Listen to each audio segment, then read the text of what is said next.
Hi friends, இன்றைக்கி நம்ம video தொகுப்பில் இட்லி தோசைக்கெல்லாம் தொட்டுக்கிறது மாதிரி இட்லி பொடி தான் நம்ம பண்ண போகிறோம். இட்லி மிளகா பொடி தான் நம்ம பண்ண போகிறோம். அதுக்கு வந்துட்டு 1 டம்ளர் உளுந்தம்பருப்பு, 1/2 டம்ளர் கடலைப்பருப்பு. இப்போ கடலைப்பருப்பை வந்துட்டு நம்ம வந்துட்டு பொன்னிறமாக வந்துட்டு வறுத்துக்கலாம். இப்போ வெறும் வானலியில் தான் நம்ம போட்டு நம்ம வறுக்க போகிறோம். அதுக்கு வந்து தீ நிறையா வேணாம், மிதமான தீயில் வச்சுட்டு வறுத்து நம்ம அதை எடுத்து ஒரு தட்டில் கொட்டிக்கலாம். அதே மாதிரி உளுந்தம்பருப்பையும் வந்துட்டு நல்லா வாசம் வர்ற வரைக்கும் நல்லா வறுத்துக்கலாம். நல்லா மணமாக வாசமாக இருக்கும். அந்த அளவுக்கு வறுத்துட்டு அதையும் நம்ம வந்துட்டு வேறு பிளேட்டில் மாற்றி எடுத்து வச்சுக்கலாம். இப்போ வந்துட்டு நிறைய தீ வச்சு நம்ம இது பண்ணோம்னா அது நல்லாவே கருப்பாக போயிடும். எல்லாமே உளுந்தெல்லாம் கருப்பாக போயிடும். மிதமான தீயில் வச்சோம்னா நல்லா ஒரு கலராக நல்லா கிடைக்கும். அதுக்கப்புறம் கொஞ்சம் எண்ணெய் விட்டு அதில் பெருங்காயம் வந்துட்டு போட்டுட்டு தேவையான அளவு வந்துட்டு காரத்துக்கு எவ்வளோ தேவையோ நம்ம மிளகாய் சேர்த்துக்கலாம்.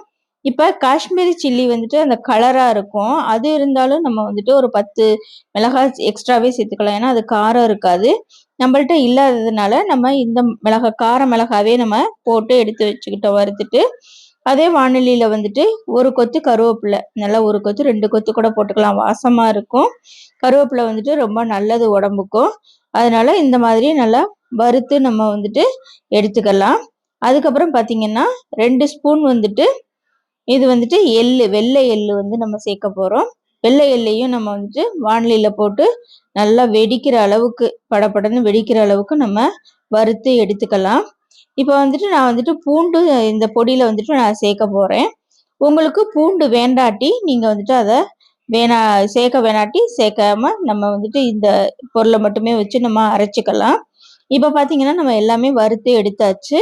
வறுத்து எடுத்துட்டு நல்லா ஆறுனதுக்கப்புறம் இப்போ பாருங்கள், நம்ம வந்துட்டு 3 பல் பூண்டு நம்ம சேர்க்க போகிறோம். உங்களுக்கு வேணாட்டி அது சேர்க்க வேண்டாம். இப்போ நம்மளுக்கு பூண்டு வந்துட்டு அந்த வாசனை நல்லா பிடிக்கும்.